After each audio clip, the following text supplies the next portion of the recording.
This is a topic that I've come across after having been involved with this in this industry and business for more than, well, close to 30 years now. It just struck me that a lot of people are beginning to get into it because now there's plenty of sensors and intelligent electronic devices and monitoring systems and analysis algorithms that are available to help people do it. It's growing in popularity and for many varying reasons, but there is no common practice. And what I mean by that is standards, official standards on how to graduate or move to a continuous monitoring system and manage the whole process of scoping, setting it up, implementation, and then ultimately moving forward towards the ability to convert all the tsunami of data that you're going to receive and sort it out into useful and relevant information. These are the things that I've noticed over time when people I want to monitor that transformer over there, and I say, wonderful, why? And that's always the first question.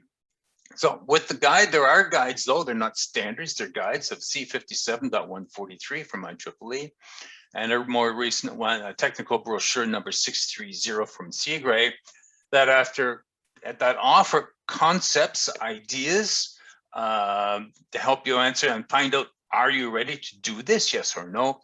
But there's no standardization existing, and I haven't seen too many signs of wanting to move in that direction. So to begin, I ask people, say, well, okay, you want to get into it, and I have here the 5 W's. Questions that need to be answered before writing a spec, before buying anything. Why are you doing it? Ask yourself that question, or ask others. Then the next one, who is going to be impacted by this decision? Or who's going to be affected? Who affected in many ways? Then you get to the question, well, what is it we want to monitor? Where we want to monitor it, in other words, which transformers, what locations, substations, and then the final question, when do we start doing this? Well, these are the 5 questions that we're going to go through here and some examples. So the big why. So before you start defining the words why you want to move in this direction, and many of the common reasons that have come up is about reducing the risk of unexpected failures, or more unexpected or forced outages is another way of looking at it. Others have looked at it from the moving to condition-based maintenance, I should say, from time-based maintenance.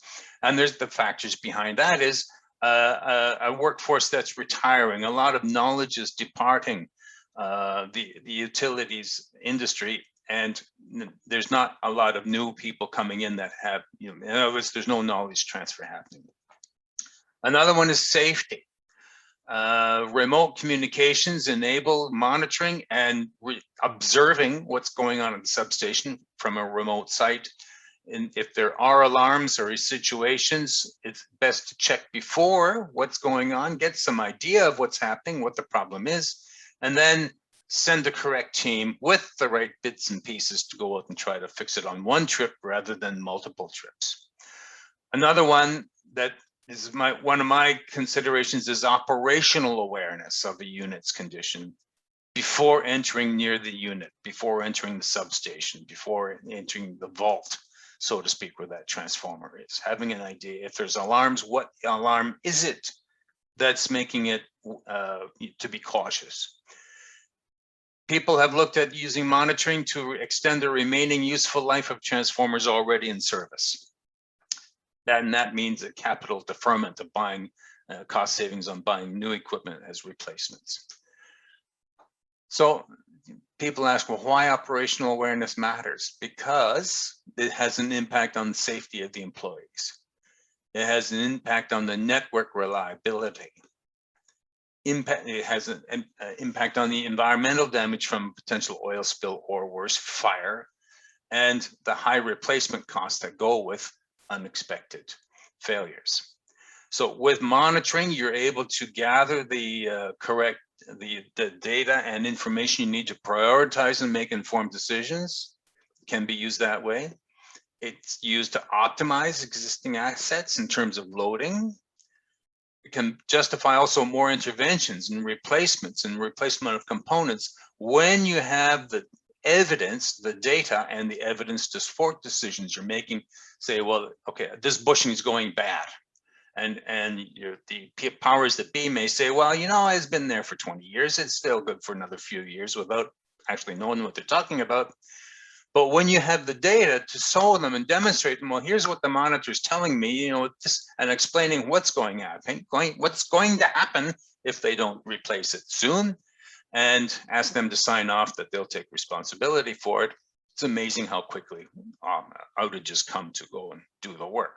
It's all about having the evidence and the data to support decisions. That's what we mean by that. Next step is who. Who will benefit with such a program? In other words, stakeholders. Identify them and obtain their support for this move. And so who they are, it could be the maintenance groups. And there really is, the reality is early warning of incipient fault conditions. Put the fix in early before it becomes larger. Operations, providing them a situational awareness, or how much load can that transformer really sustain from an overloading perspective, and for how long, and do it safely. Asset management can make use of this in understanding risky units and plan for replacements. Identify those ones that may be in line for a replacement in the near future. And standards, and I've seen this happen before, where the standards group and the operations group, they're going to have a mountain of data now on certain designs and makes of transformers or from specific OEMs. And there's always perhaps some knowledge in the back of somebody's minds that brand X over there, well, we've always had some problems with that and they don't really know why. But by monitoring them, you're able to observe what I call behavior of transformers in service. And behavior varies between makes and models. It can even vary between similar makes or exact sister units within the same substation. This can have an impact, learn from the experience of how these transformers behave with a view to improving and writing into the specifications based on the past experience of units in service. So to learn from the past with the view to improving the future and improving the standards that you write for new transformers. Focus on maintenance groups, and some examples here. And here you see it's a maintenance group. So the effort here is to reduce the amount of maintenance or reduce the amount of effort required to keep things running normally. The example on the left shows an electronic temperature monitor. And it's about going to replace that vintage, I call, winding temperature indicator or winding temperature simulator. That one, as you can see by the condensation on the inside of the glass, has a leak, or it's leaking to the environment, or there is an opening for condensation to accumulate inside, which will then begin to corrode the contacts and the mechanism inside that device, soon to be not operating well at all. That plus these vintage winding temperature indicators do require periodic calibration verification. And it's in the manuals for those devices. You need to carry this out to make certain that, because the calibration does drift over time. It's a mechanical device. I've walked into substations, and I'm going to say of my trips around the world, this is one of the first things I look at is the winding temperature indicator functioning? And one quick way to know is to observe where the needle is and compare it to the top oil temperature indicator. If the winding temperature indicator is reading less than the top oil temperature indicator, it means it's gone out of calibration, or it's stuck, it's seized, it hasn't moved, and because of age or corrosion issues, and really that is a physical impossibility to have the winding temperature indicator reading less than the top oil temperature of the transformer. It just physically impossible. And in my experience, between 2 and 3 out of every 10 transformers I look at in substations around the world, that was the situation I saw. And I pointed it out to the user, the owner of the transformers, and some of them were completely unaware that that device needed maintenance or periodic calibration and verification. So, and the beauty with a lot of, and there's different makes of electronic temperature monitors, but one device can typically replace up to 4 of the analog devices, as you see in the example in the picture on the right. So those 3 indicators, they may still be working. One's got a faded plastic on the front cover. All 4 of those can be replaced with one electronic temperature monitor that computes the winding hotspot temperature calculations, cooling control as well. And you never have to touch it again once it's commissioned. The beauty is it can also communicate the data back to SCADA to give, and with alarms to indicate to people, is my transformer cool enough? Is there a problem with the cooling system? Things of that nature. That's what I mean by who can benefit, who can it impact with the addition of a simple device like this. So we look at the who, the time frame, and this comes from the SMIEEE monitoring guide, the T technical brochure 630, where we look at the time frame of immediate or short term. The primary user of that could be the system operator, and the required outcome with regard to, in other words, safety, continuity, reliability.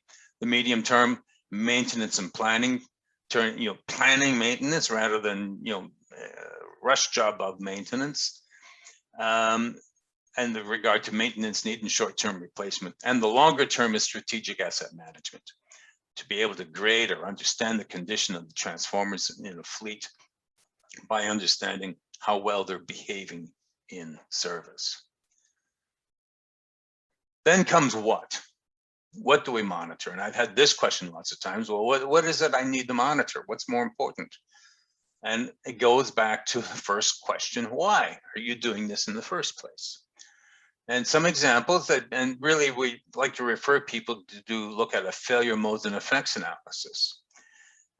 It could be, and I've pointed things out, a vintage of bushings or on-load tap changes like make and type have over time or demonstrated over time an increasing failure rate for many reasons, either aged gaskets, something as simple as that, latent design or manufacturing defects, which has occurred in the past as well, on bushings particularly.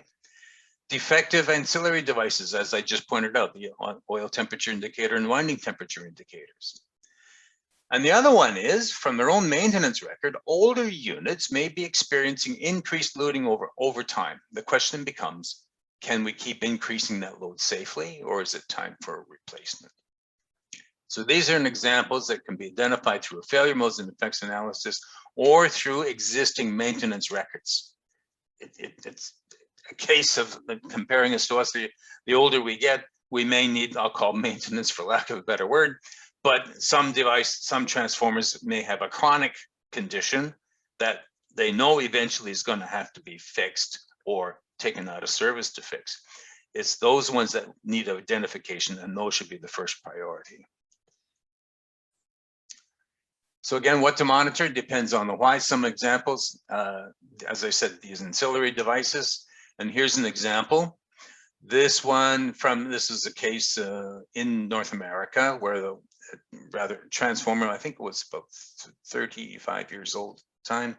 Top oil temperature indicator was reading more than the winding temperature indicator. So the winding temperature drag hand was approximately at 65 degrees C.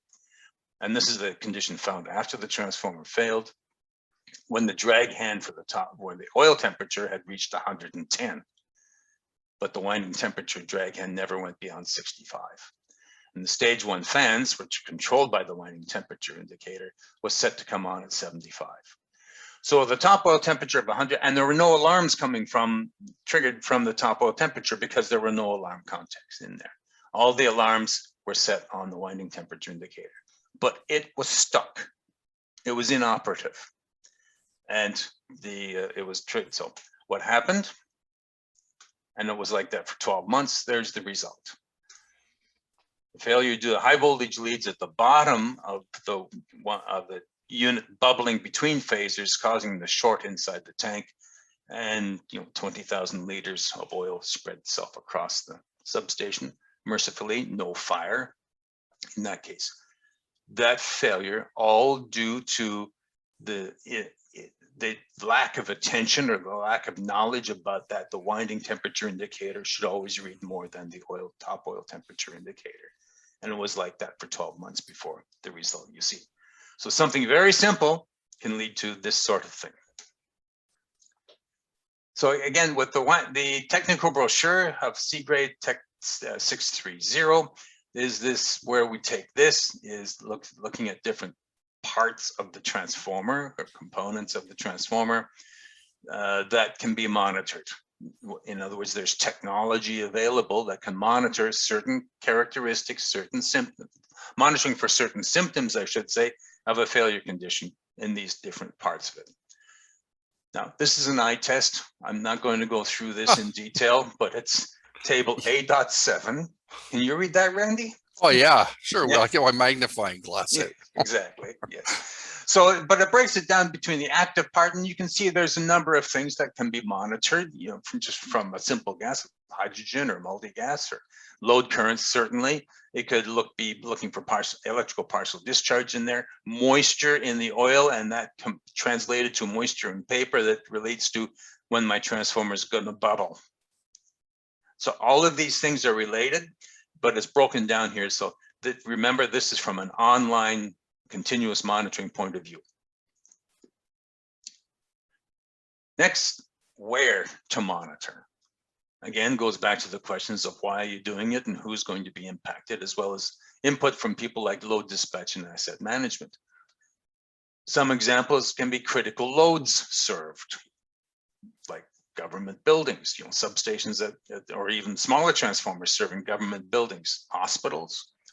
Heavy use industrial loads, any what I call continuous process, where energy is used to make product in a continuous way. And you can look at steel making, for instance. That's an example of a continuous process. Refining, taking crude oil and making all the different products out of crude oil. That's a continuous process. Any hiccup in the supply of energy to that process has an immediate impact on the output of that particular industry. Aluminum smelters is a very good example. The last thing you want to have is a transformer problem when you got a whole tank full or a tank full of molten aluminum that's not quite ready to be further processed. You don't want to see that aluminum solidify because of a lack of a transformer there to keep the energy flowing to do it. So continuous processes. The other thing is about where is, I mentioned before, about increasing maintenance usually is indicative of units with either acute or critical deficiencies and need extra intensive attention before replacement. When I say that, meaning they've identified an issue, they need to monitor the issue until they can be replaced, either whether they're bushing or a new transformer coming in. And generating facilities, particularly with few or no spares for the generator step-up transformers that may unexpectedly fail, because normally a lack of a generator step-up transformer equals no revenue for some period of time until you get another unit sitting in there to do the job. And then comes the question of when and where.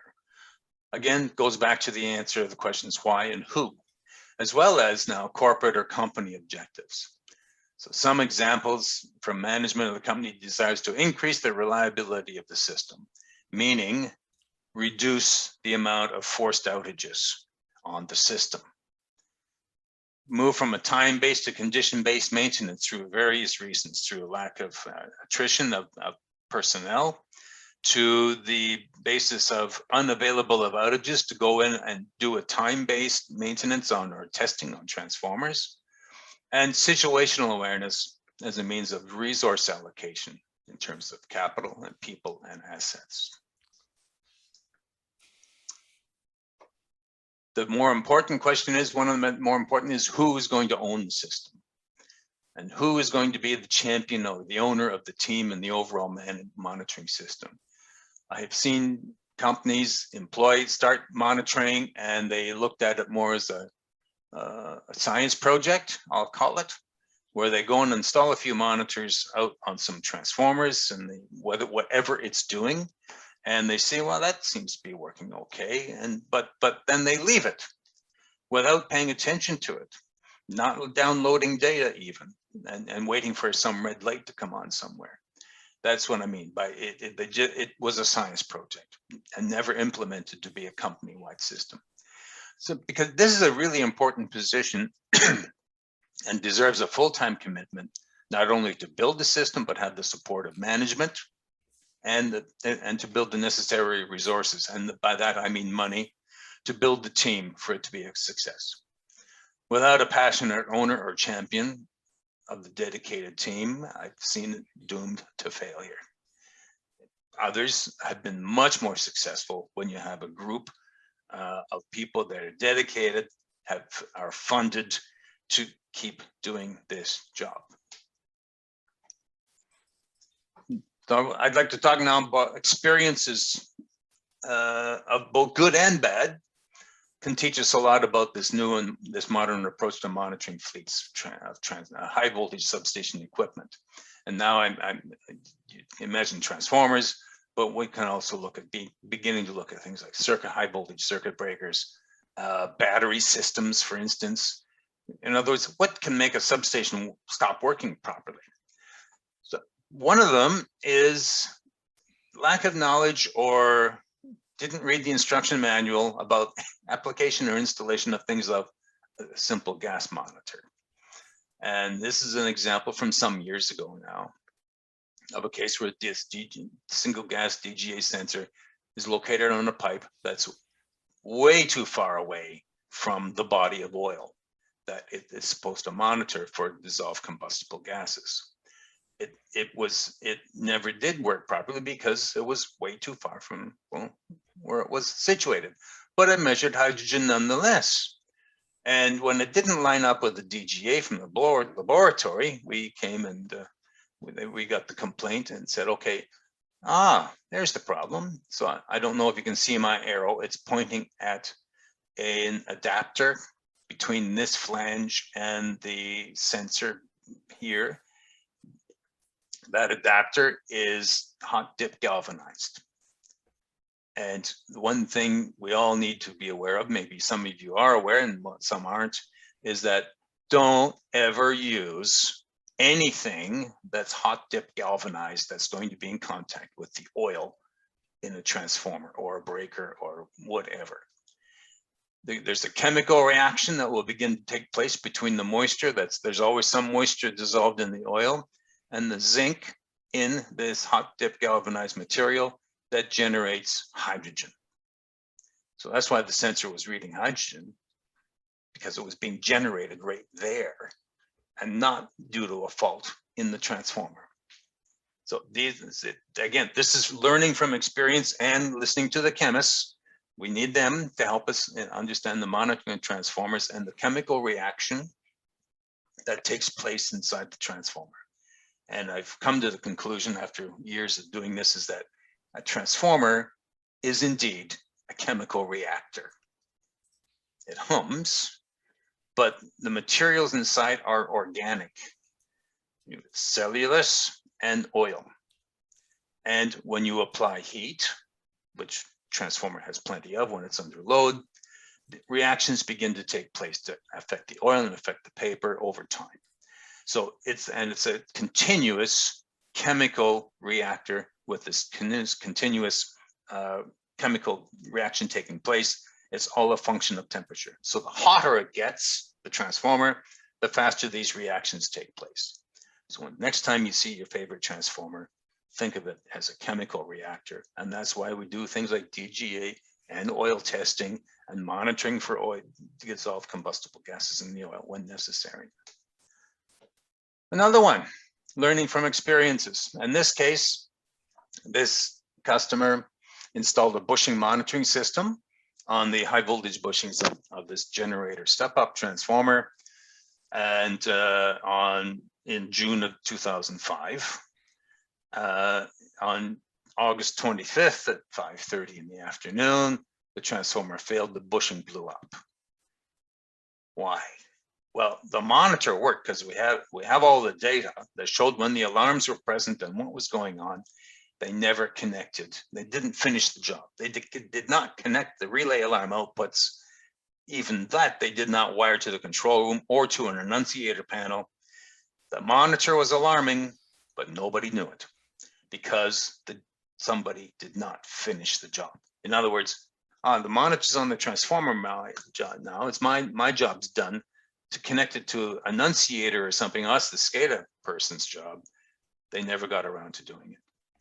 So I stress to people, if you're going to be doing monitoring and you have a plan for how you're going to communicate with it, how are you going to get the data and alarms back to where it's useful? If you're not going to do that, don't waste your time buying a monitor, because you've just like in this case, you blew your money for no purpose at all. Communications must be part of the scope of the project when you're looking at installing monitoring on transformers or breakers or batteries, whatever it may be. Because we can monitor all kinds of stuff on a transformer, like that big list that you saw from the SMIEEE brochure. We can monitor it all, and when we have the capability of condensing or collecting all of that data, information, and alarms into a data concentrator on the transformer and communicate that via various means. It can be by copper serial connection, by fiber connection, by broadband over power line, existing cables in the substation, fiber optic, of course, from new equipment, into the area where it needs to go, back to SCADA, back to a substation automation system of some sort, but make it visible. And have a HMI or user interface at the other end to actually visualize the data that this is having. This all has to be in the scope of a monitoring program, not just the monitor. Don't forget communications. And another experience that I've had personal experience in this is lack of training for operators and maintenance persons on this new system. So when you're considering who is going to be involved, you have to look at the operators or the people that are going to see this information or alarms or a light blinking on an annunciator, and have them understand what it means and have a response to that alarm. One case I had was a gas monitor in Western Canada at a generating station. The marvelous job of installing it and running all the cables back to the annunciator, right to the point that there was a pilot light on the annunciator panel in the control room with the name gas monitor alarm. And one day, it was an auxiliary transformer for that station. One day the light comes on, and the operator, I don't know how long he had been there, but he saw the light come on and he went, "What the hell is that?" Didn't know, pushed the button, reset. An hour or two later, and I know this because I had the data from the monitor, the second high level alarm came on from that monitor. The light came on again. You know, what the hell's going on? Push the button, reset button again. 30 minutes after that, a big bang and flames were shooting up past the window of the control room. Nobody had trained the operators to understand what that new alarm was. And on top of that, because they didn't train them, there was no recommended alarm response procedure in place to handle that alarm. So when you're into this, training of the operators and the maintenance people to understand what these new systems are and update the alarm response procedures so that people understand what is happening. So no matter what's monitored, there's going to be new sets of alarms, things that nobody has seen before, like bushing monitoring alarms are going to come in if there's a problem. Be prepared for it. Tap changer alarms, tap changer, whatever problem is being monitored on the tap changer. cooling system. Prepare yourself to handle it. And to this point, I used to get a lot of calls, and a lot of other people in this industry in my position get calls. What do I do? I have this alarm, what do I do? So it made me go away and write up some basic common sense responses. So here's a thing. Well, we have 2 alarms have become active on a transformer. So you have a top oil temperature alarm above the first level alarm and loading above maximum nominal loading of the transformer. The diagnostic is the transformer oil is currently operating at a temperature above the first alarm level. That's what that alarm means. And it's apparently caused by the high load currently applied on the transformer. And this is the important one, prognostic. What's going to happen if you choose to ignore that alarm? And as it states, in this condition, if maintained for several weeks, it could result in accelerated oil aging. It could. The final thing is recommendation. Well, make sure the cooling system is working properly, number one. Are the fans turning, in other words? Do a check of the ambient temperature and evaluate the acceptable loading with regard to the ambient temperature, and perhaps with the operations people consider reducing the load on that transformer. This is an example. You have an alarm, describe the alarm, the diagnostic, the prognostic, what's going to happen if you choose to ignore it, and recommendation as to what to do to help make this alarm go away or help solve the situation. Another one, DGA, speaking of DGA alarms, you can have a DGA alarm, whether it's multi-gas or single gas, doesn't matter. Alarm comes in. The diagnostic is, well, the trigger has been because the dissolved gases have gone above a certain level, whether it's a gas level, hourly trend, or daily trend. The prognostic, it's an alarm is indicative of a fault condition developing in the transformer. If unattended, the transformer may develop or expect another gas alarm, high gas alarm to come from the monitor. And a recommendation, and of course this is going to vary by utility and owner, take an oil sample to confirm it. Get that confirmed, send it to the laboratory for testing, check the history of the trend of the gassing on that monitor. Has it been a slow evolving thing over the last 2 years? Or has it been one of those that's evolved in the last 24 hours and it's gone up? That tells you how severe the fault has become. And then search for a correlation of the DGA, the history of gassing, against loading. And I have found if there's a tap changer, it's quite often nice to know the tap changer position when this gassing started to occur. All of that is available from a monitor that should be available remotely on a computer screen. The web browser would be nice to have all of this stuff available so the person responsible can understand what's happening on site without having to drive to the site to see what's going on.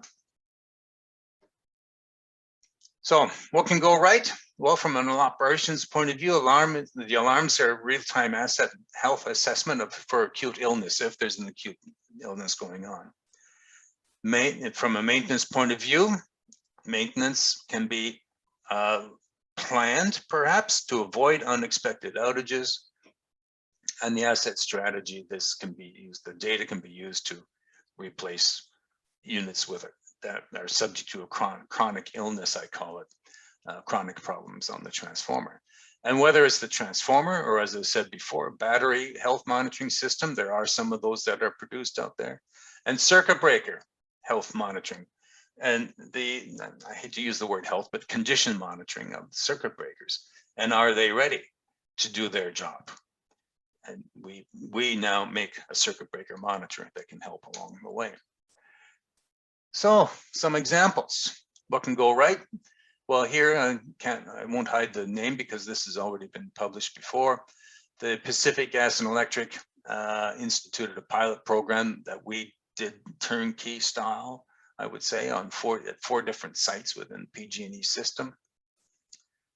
And there's monitors, and this is the screenshot of it. So every red dot you see there represents a substation and a number of assets. Based on a agreed upon condition assessment program for condition assessment methodology, I should say, we could plot the technical condition of each one of those transformers on this plot that evaluates risk versus importance. Risk, I should say, which is the importance across the health or condition of the transformer. So it's easy to see one dot in the red area there is the one in the poorest condition. By clicking on that dot, you would be immediately brought to the web page for that particular transformer. So, bringing it all together, within the SMIEEE guide, the 630, which by the way is now available for free on the SMIEEE website, SMIEEE website. And the rule is with SMIEEE now that any technical brochure that was published more than 3 years ago is available to anyone free. You just have to register yourself on their website. And this particular document is available for free. If you're a SMIEEE member, you already know how the process of going about getting your more up-to-date brochures, but this one was done more than 3 years ago. And it goes to, it's a questionnaire. We thought, some people are getting new into this. What are the things that they really need to be thinking about? In other words, a self-assessment of where they sit today with respect to these different categories. Number one, does the company have a clear idea about the type of solution that should be implemented at the substation level, the enterprise-wide, integrated with SCADA, LAN, WANs, cloud system, a few units, or is it a few units or a fleet-wide approach? Is it fully in line with the strategy of the company? And this we relate to so-called smart grid initiatives, changing to condition-based maintenance, postponing investments, whatever the company's strategy is to employ this. Evaluate yourself. Are the stakeholders and their roles clearly identified, meaning planning, engineering, maintenance, IT is going to be involved in this? Are substations equipped with are there intelligent electronic devices there now? Are there secure substation gateways and enterprise gateways in place for the solution? And this is where IT and cybersecurity comes to play. It's really important that they be involved in this so that you don't have people trying to hack into your monitoring system or SCADA system. And the issues related to communications protocols and interfacing with existing solutions, has it been sufficiently discussed, and what's the plan? And it carries on here. There's 10 questions you have to go through and answer. And you score yourself on a scale of 1 to 10. And one thing here is, are substations prepared for the integration? Are there cables and the cable trays, ditches, communications?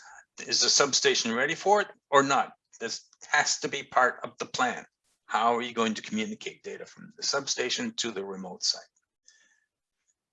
And once that, have you defined what it is you're looking to monitor? Not only at the transformer, but in the, I call the back office, so to speak, the storage of the data, the communications, the hardware, software configuration, alarms and messages. Has this been defined? This is important. There's no point getting an alarm, and like the guy that had one blow up on him, the light comes on and he didn't know what to do. You have to define this up front. So this survey was done as part of a working group, and the results of the survey were interesting. It is published in the technical brochure itself, and it showed even the most, nobody was 100%. This is the survey within the working group itself. Some were not ready, but it helps identify where they were not ready. And that's the purpose of putting it together. That is, if you're getting into this, this is a very useful document to help you get there. Those that have done the job. So San Diego Gas and Electric, and this goes back at least 12, 13 years ago when they company-wide decided this is what we're going to do. And since then, they have purchased more than 350 of our systems and all of their transformers have our monitors on them.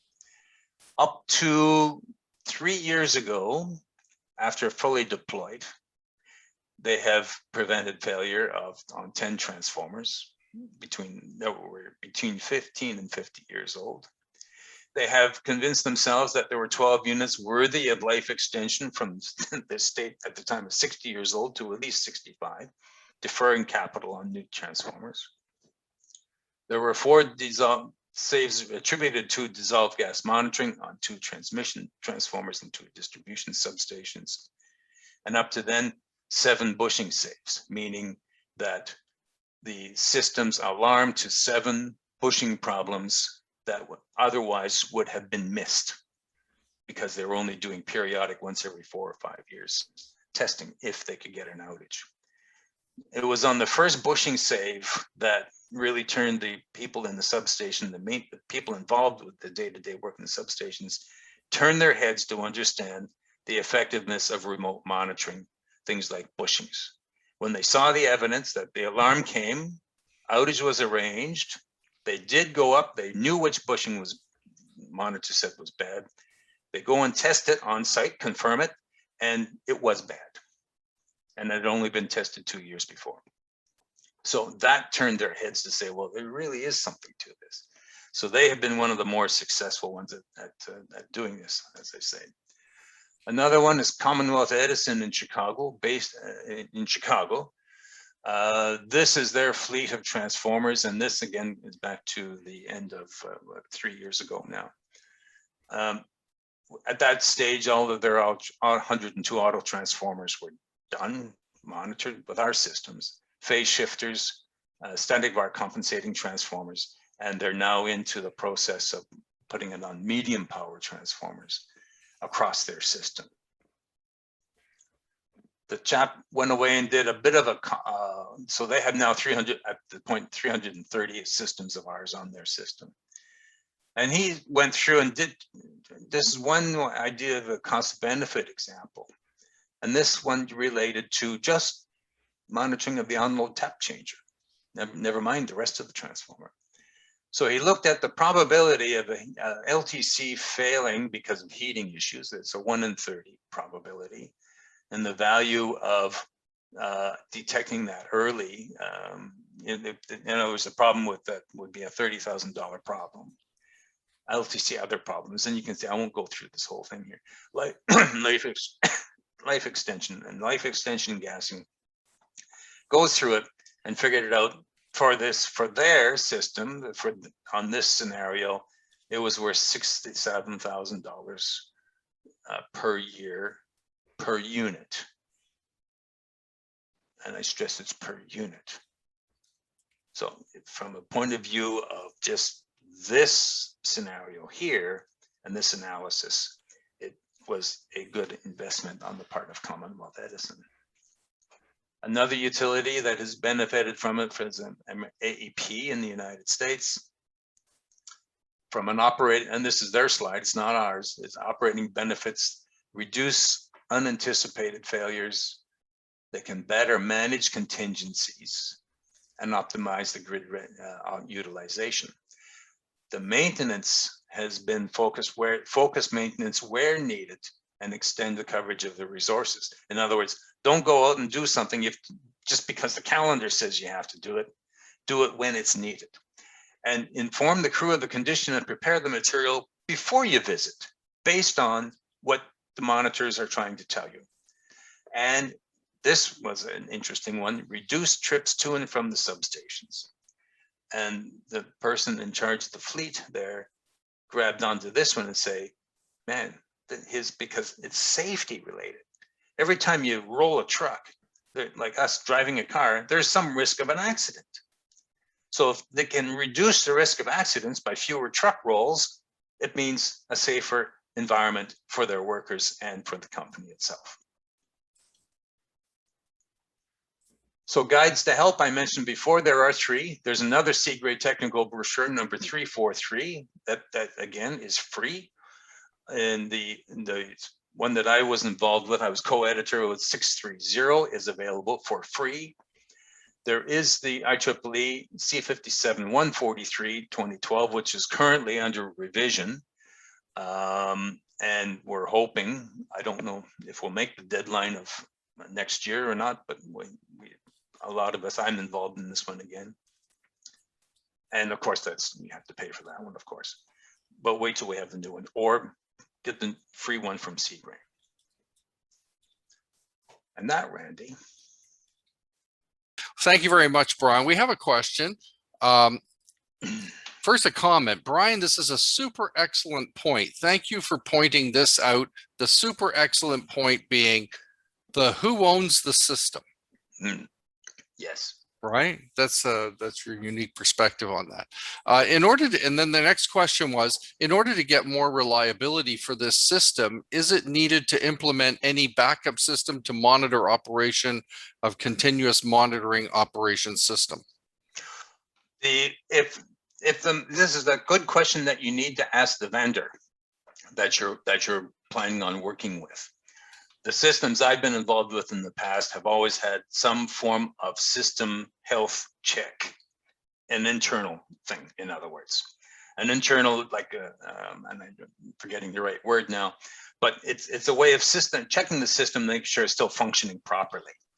And if it isn't, then an alarm should be generated, a system alarm, that there, some process or something has stopped working in the monitor itself.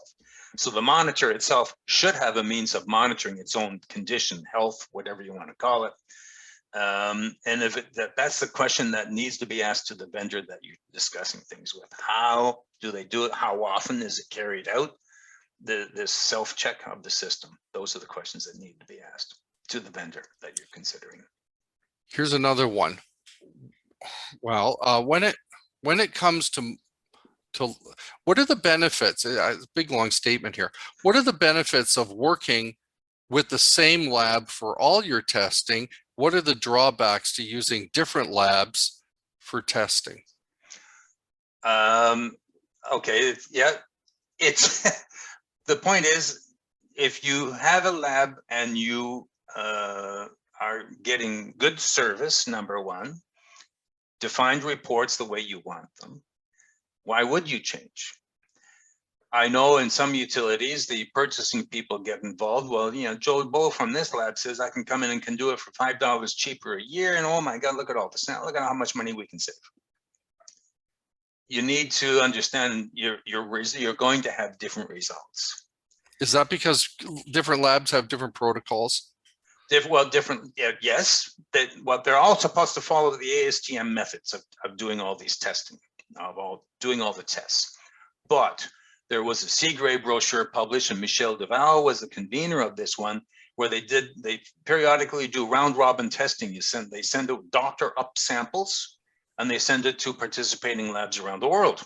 Say, okay, they know what's in it, the people that organize this, and they send the samples out to all these different labs. The labs don't know if it's, the doctored sample or not, and they report back the results they measure. And the conclusion out of all this, some were off by as much as 100%, Randy. It was absolutely amazing. But the general rule is expect at least 10 to 15% difference between labs. Yeah. Expect it. And and when I look at DGA reports, I can usually tell when labs have been changed. Okay. The next question, how long should I keep my monitoring data? Wow. Number one, it depends on the frequency of how much you're logging. In other words, the frequency of logging or archiving the data. My own experience tells me that once every 15 minutes logging interval is good. Some people, I think I need it once a minute. Fine. You're just going to have a lot more data to sift through, or have some other software to sift through the data, I should say. But in terms of, so it all depends on the frequency, and with using databases like Pi and their equivalents, there's ways that they can what's the right word? Optimize or condense large data files into a more condensed version to maintain at least something year after year. My opinion is that just make sure the hard drive's big enough to store data. The biggest thing is consider how frequently you want it archived. My suggestion is once every 15 minutes.